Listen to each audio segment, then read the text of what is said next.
Is it too close? I'll fix it. What's up, everybody? What's this? Pros and cons. Pros and cons. The world blames dad when it's really your mom.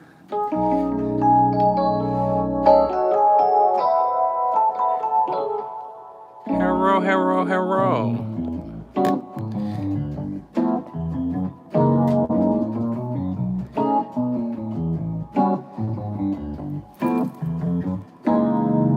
Yeah. Man, today has been a interesting day. Each day is an interesting day because every day that is now is the only day that exists. Think about yesterday. Yesterday doesn't exist. Sorry, my fat ass legs.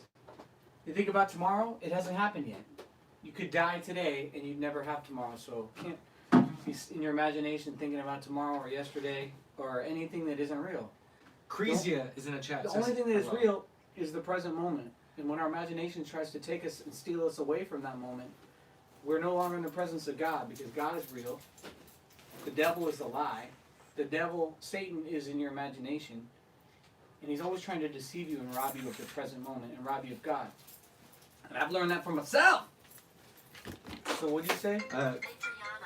Crezia says, I love you from the Philippines. All the way cracking, Crezia. I appreciate that. I love you back. Yeah, we got a call right away. Damn, like we didn't even get the intro done. What's going on, Adriana? Hey, I was calling because, oh my gosh, have you guys heard of the DDoS The what? attack that's going on? Have you heard of the DDoS attack that's going on? I heard that the cell phone company are having issues with towers and reception and all that stuff. Is that what's going on?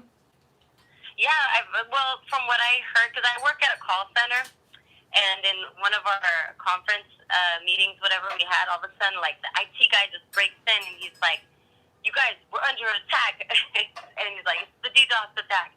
And apparently all of our phone lines in Las Vegas, because that's where the call center is located, were down. And we're having issues with being able to connect, so we can't, do outbound calls. And so so I asked them, like, what's DDoS? And I guess it's like some kind of foreign entity is kind of flooding the systems so that the servers and the internet and the servers and the phone provider and the internet providers aren't able to function. And so they're trying to see, like, I don't know, I guess it's like, who knows, they think it's China or North Korea, somebody's coming in and trying to attack us, and I guess it's nationwide. That's cool. I mean, it makes sense. It must not be Verizon. Yeah, I had some issues with my Verizon today, but I heard some. You have Verizon? Yeah. Oh. I heard some of the Bond girls say they had issue with T-Mobile was down. Yeah, it was.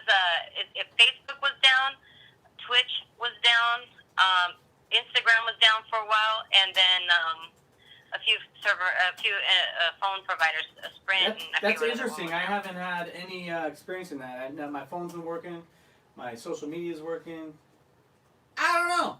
Yeah, when I got home right now, my phone, all the text messages just came through right now. Like, I guess all day long I haven't been able to receive text message. And then a friend from work, because I use sometimes my cell phone, and he was trying to call me, he couldn't get through on my phone. Crazy. So I was like, that's strange. And I thought it was just my phone acting funny, but I guess it's part of this whole thing. Well, no wonder that bitch didn't call me back. Hey, watch your mouth. Right? Today's the day, right? So other than that, any other interesting news or things that you've heard or seen lately, or that you and the girls came up with? I know, huh? Well, other than we're all buying guns. Amen. Oh yeah, I think that's the smartest thing. Congratulations on being a proud American gun owner. Speaking of that, I posted a picture with a gun today, and someone replied, "You claim to be about love and hate and against hatred, and then you post a picture of a gun." And I don't understand why someone can twist it. Like, that's what people like to do. They like to destroy what you say and then recreate it in their image, just like Satan does, because Satan can't create. But the concept of that doesn't make any sense, because if you have open eyes and you know that evil exists and it's all around you, then there's nothing left for you to do but be able to arm yourself and be prepared for anything. People think that if you own a gun, that it means that you have hatred and angry and all that stuff. Absolutely not. It means that you are aware and know that it's out there, and so you're going to be smart and protect yourself. Yeah, I don't know. I don't know what gun has to do with love or hate. Like, I don't think guns have anything to do with that. It's about self-defense, and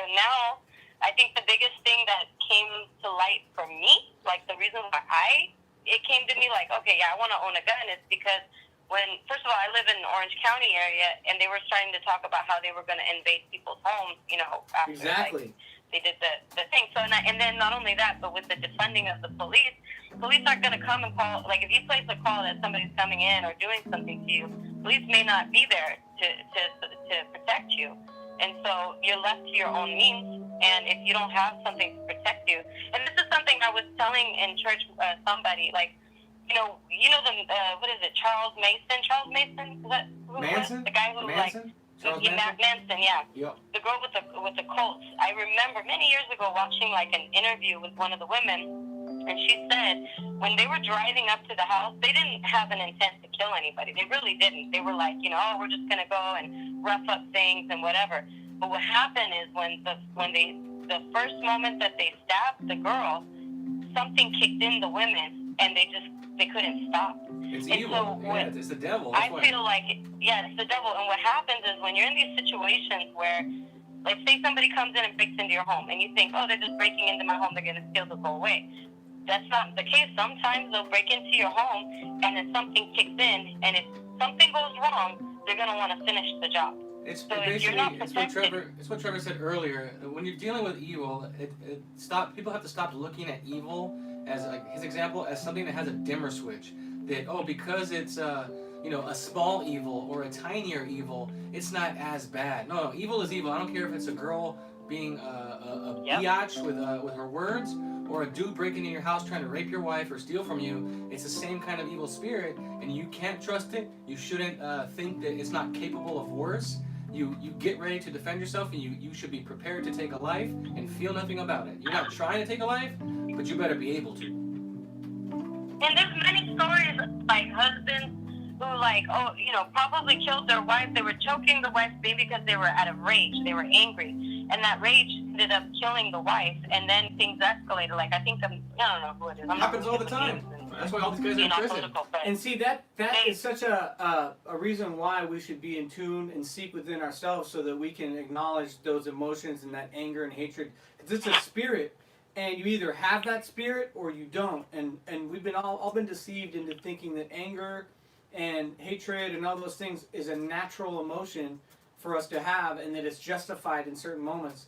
But for myself, I know that it's not a natural thing, because when I, like, you know, we've all been going to church, and when I have forgiven, you know, and realized what traumatized me and where that spirit came from and how it got inside of me, and I forgave myself and realized I was wrong for having that hatred and that resentment, then it ridded me of that spirit altogether. I don't no longer have that, and I'm able to be still in life. And when these moments come where evil is around you, that evil wants to be like the virus and spread into you so that it can control you. Like you said, you know, that once it takes over, it'll do something. You'll make you do something that you didn't do. Be like, that wasn't me.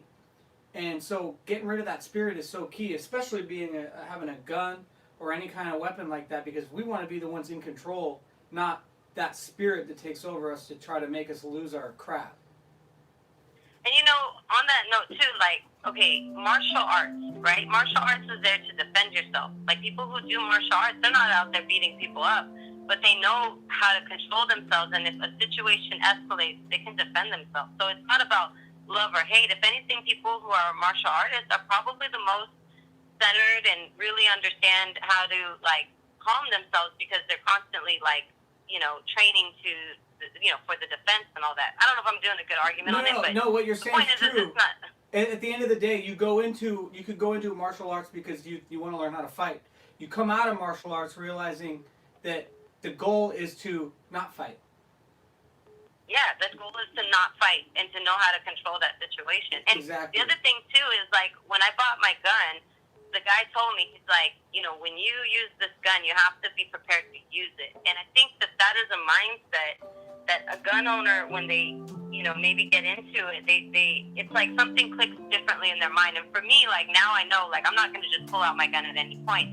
But when I do make that conscious decision to pull it out, it's going to be for, you know, I don't know if I'm doing a good job of explaining it, but it's kind of like I'm going to be much more aware of what I'm doing than maybe if I wasn't and I didn't have a gun and I had a knife next to me, you know?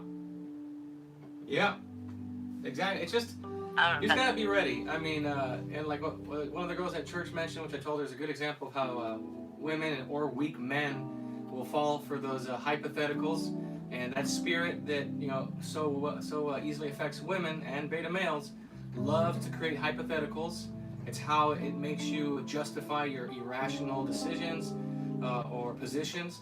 So if like a beta male or a weak woman might think, man, I can't have a gun because I'll panic, and then very likely the person that you draw the gun on will take it from you because you didn't have the nuts to pull the trigger.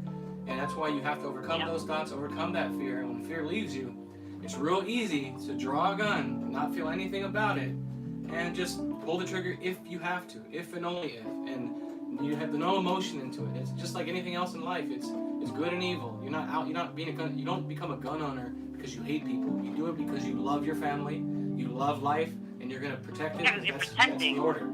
And a lot of people these days are naive. I used to be naive, and you think, oh, give the benefit of the doubt. I don't want to attract that kind of thing. It's like, if I don't lock my doors at night, no one's gonna break into my house. It's like you got to be prepared and know all things are possible, and that evil exists. And nowadays is more apparent than ever to see how much hatred and anger and evil there is out there, and that people are willing to intellectualize and justify it in any way possible. They want to defend their evil and hatred and try to tell you why you should be angry and hateful. I've made posts where I talk about that, and people come on there angry and mad trying to tell me that I'm wrong and that anger and hatred is natural. And I'm like, why are you defending that? God is love, and love is the absence of anger and hatred. You can stand for what's right and not accept wrong without being angry and hateful.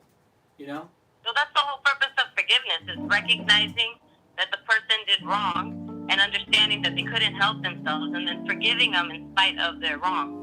Exactly. So that you're not angry at them. That's like the essence of forgiveness. And being forgiveful, like I posed a question a few streams ago about, are Christians tolerant? And my position is absolutely not.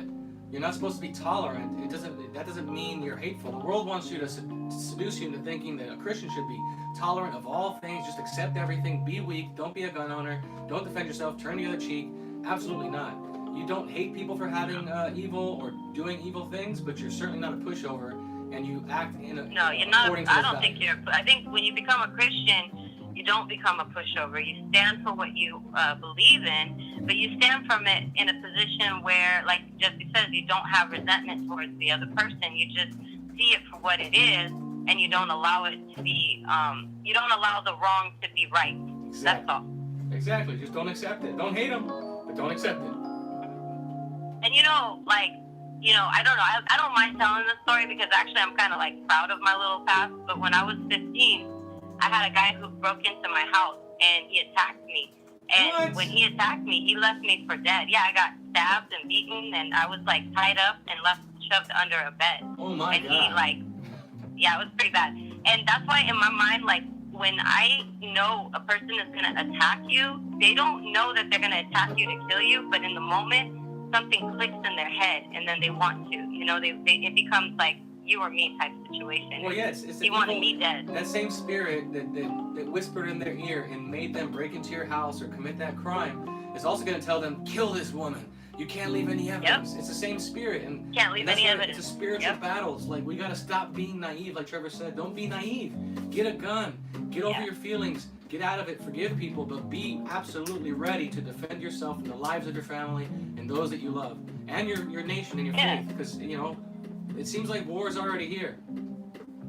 Yeah, and it's ridiculous. So yesterday after church, we were trying to find places to eat and all that, and we ended up eating at the parking lot of a Taco Bell. But before we were heading to the Taco Bell, there was a white lady, and she was like, Black Lives Matter or something like that. One of the guys from the little group that we were in started challenging her a little bit, and so she was justifying the position of the Black Lives Matter, and I was just so taken back by the situation because she passed by a group of people so diverse. There was two black people, there was three Mexicans, there was an Asian, and a white looking guy, right?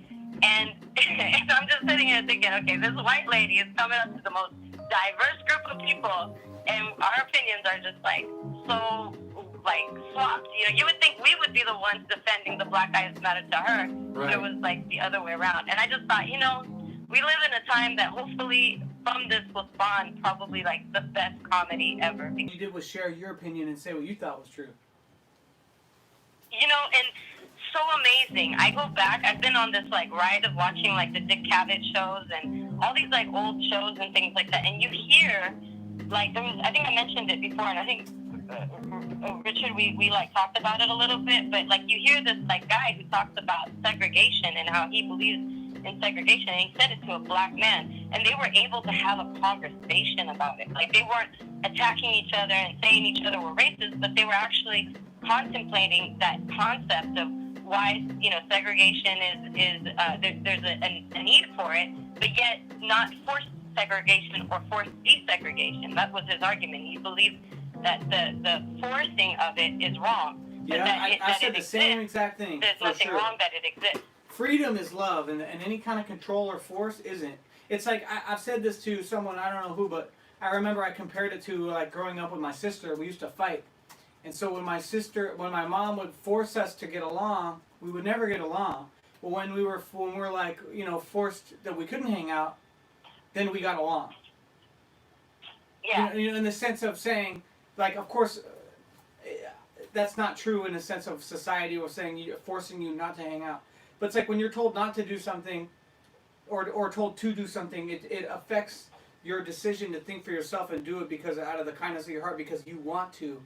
And people should have the freedom to be able to do and say and be who they want. You know, and of course that doesn't include being violent and all that. And if you're a hateful person, you're going to only suffer within yourself and get your identity from that and think that, you know, that you feel at home. Because I remember when I was angry, and I wasn't always an angry person on the, like, where people would peg me as an angry person. People probably look at me and think I'm angrier now because I say what's true without anger. You know, they don't like the truth, so they take that as hate and anger.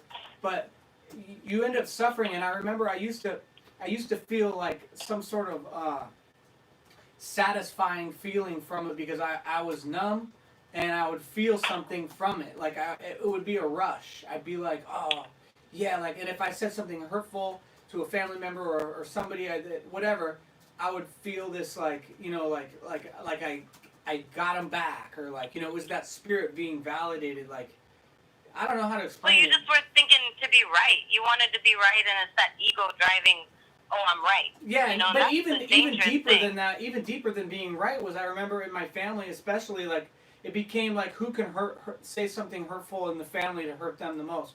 You know, like, because everybody felt like they weren't heard. So the only thing you can do is you know, say something hurtful. And then I'd feel that like thing of like, yeah, I got you. You know, but then later on I'd feel like I'd end up apologizing, like, sorry I said that, I don't know why I said that. Because it's that spirit, and it's just this conflict of going from your, you know, that spirit to yourself, and it's just like imposing. a roller coaster. They're imposing, Exactly. by limiting you and telling you what you can and can't talk about. You just impose on somebody. And back in the days, there was a guy named George Lincoln Rockwell, and he used to have talks with Malcolm X, two guys on what seems like opposite sides of the spectrum, a white separatist and a black separatist. But these two men, despite their differences in opinions and worldviews, can sit down and talk like men with respect for each other, because it's not that they don't need to respect each other because they agree. They respect each other because they don't have to lose their mind hearing the other guy say his piece. And that's the problem right nowadays. All these people, like, you know, Trevor gets some of the craziest messages from people who swear they have love in them, and it's all hate. They can't stand that somebody has a different opinion than them. Yeah, a lot of Yeah, people. this is a really messed up world. We got people who want to be right, and they're going to do it at any cost, and they take everything so personal, and they make it about themselves, and that's why we can't have dialogue, because we don't make it about principle. And I think when we make the conversation about principle, we can talk and share the opposing ideas, and how it's kind of like we separate ourselves from it, and we look at it from principle view. And when we do that, we actually enrich each other, because we learn and understand more about the principle. But nowadays, they've taken that and they've created that identity of themselves. They've connected themselves to it, and so then it becomes a personal attack, and then it becomes emotional, and then it's like you're shut down. And it's ridiculous because that's not how it should be. That's not how dialogue should happen. Right. That's It- not we love. Need to, and we need to learn from each other. That's how we learn, is by having dialogue. It's by being challenged through our ideas. I mean, I have no problem having a different opinion. Matter of fact, I've had great conversations about, like, the idea of sex is only for babies. And apparently that's that's like the most controversial conversation. What is it? Because everybody believes no. What was the That topic? having sex is only for procreation. Yeah. This is only meant for procreation. It's nothing else. And that conversation right there, I get so heated. Not heated because I don't get upset, but there's so much controversy to that concept. It's like, no, when you're in a relationship, you have to have sex. Like that's part of it. And it's expression, and it's this, and it's that. And at the end of the day, I'm just debating the principle. I'm not associating, I'm not identifying with it. I'm just debating the principle of what sex represents, and that's it. And it's interesting because I learned so much from what other people view on that topic. And I'm just giving that as an example, not so we can debate on it, but it's an interesting concept if you talk to people about it and you challenge them in their life. Like, no, see, sex is only procreation, nothing more. Yeah, people hear your opinion or what you see, your view or what perspective of what's true, and they get so angry that they think they can peer into your soul, and they make personal attacks.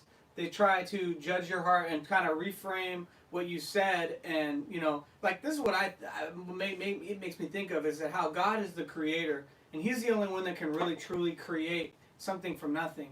And Satan had pride, right? He wanted to play God himself, and so he can't create. All he can do is destroy and then recreate it in his image. Mm-hmm. And this is what people are doing, is that they take what you say, they flip it around and straw man argument, change it so it sounds like kind of what you said, but flipping it so it changes the whole meaning. It's like if someone says, comparing a wolf to a lion. Yeah. Like a lion represents something way different than a wolf. Right. Or saying that Ahmaud Arbery was just jogging. It's the same thing. You're using keywords to implant and impose a position before the person even understands what they read. They're already hearing your description. And people play off of the fact that most of the world are sheep. Why do you think they're called influencers around, right? People are called influencers because they know that people that are idolized carry some sort of influence and influence other people that are not thinking for themselves. They need that validation from somebody famous, or if there's more likes on a comment, they're going to be like, well, maybe it's true. They're persuaded, and they're not grounded to be able to really think for themselves. And the more I wake up in my life and really see for myself, the more I'm just thankful and blessed that I can, because I've lost almost all the friends I thought I ever had, and it's okay, because at the end of the day, it's like I don't have anything to gain from the world sharing the truth of what I see as true. Like at the end of the day, I'm losing friends, I'm losing fans, quote fans, losing a network. It's all lost, but for some reason, in my soul, God is making me do this, because I seek the truth, and I know that real love is honest and true. And like a lot of people are so afraid to speak up and say the truth because they don't want to lose something. But I'm at that point where I'm just like, man, I don't care. I got nothing to lose. Like, this life is not for me to be famous or to be rich or have a bunch of stuff. It's because I know that it's deeper than that, and it's aligning me with the people who want to see the truth too. And all of my stories and on Instagram or on Facebook or whatever, like I'm always preaching about, not trying to preach, but talking about like good and evil, and then how I'm hated for actually seeing people that are quote minorities or different ethnicities as equals. I really see them as equals, and so when I see the world trying to, say that it's a burden to be black, or anything like that, like I speak up against it, and then I'm attacked and I'm called a racist or whatever, Well, you know what it is though, and this is a true statement, and Muhammad Ali said, I shared this with Richard too, is you can't please God and the devil at the same time. Exactly. So, when you please God, you're pissing the devil off. Right. You can't, there are no dimmer switches to this world. There is no middling. You cannot ride the fence. You cannot try to negotiate with evil. It is either right or it is wrong. You do not, don't live in the gray area. and don't mince your words. Just be direct and be clear. And if the world loves you, you're probably living wrong. The world should persecute you because most that's so people are true. fallen. So when the world's coming at you, then you're probably on the right path. Yeah, and the truth is, for me and my personal journey is, I had to let go, and I was at risk of losing everything. Like, that whole story with me, like, I wanted to have a family, I wanted to be married, that was my path, and Yeah. I ended up realizing that my life wasn't right, and when I made the right choices, I ended up, not being in a relationship and not having my son live with me. And I have to say, it's like, not that it's a blessing that he's not with me, but it's a blessing that I'm living right and I'm doing what's right, because as a result, all the things that are happening to me are true blessings. Like, everything that's happened to me so far has been just a true blessing. And for me, I may have lost some friends, but the friends that I have gained and that are in my life are so much quality. Like, Yeah. I feel like the bond ladies that I've connected with are at a level that, like, I could have never had that relationship with other people in a fallen state. They weren't your friends. I wouldn't so be able to connect that way. You never Exactly. lost friends. Shout out to the bond ladies. You lost traitors. So you don't even What was that? don't even use the right language. You didn't lose friends. You woke up and you realized that you were associating with devils. Right. Yeah, I went through that same thing until I realized, wait a second, I'm not losing anything, I'm gaining. Because I'm gaining eyes to see and what a real friend is. And all those that I created, a little box in my head, and I categorized people as friends. It was never revealed that they were friends in the first place. They were just people I knew or people I admired because they were talented or whatever. And you think, over time, over 10 years of knowing people, that you call them a friend. But then, I'm glad that at the end of the day, it's revealed to know what a friend is. And now I know for myself that people who love what is right, along with nothing else, are the ones that are your friend, because it's not personal. It's they have God as their friend. That's who guides them. And so it's not a scorekeeping contest between us. Like, I now know, like, I don't like it. I'm skeptical of people doing things nice for me or free or whatever. Like I said this before, like there was an instance where I knew somebody who, I have these little cards and I passed them around, and they asked me, "Oh, can I have some of your cards? I'll pass them around." And so they would pass them around, right? And then there was a disagreement, right?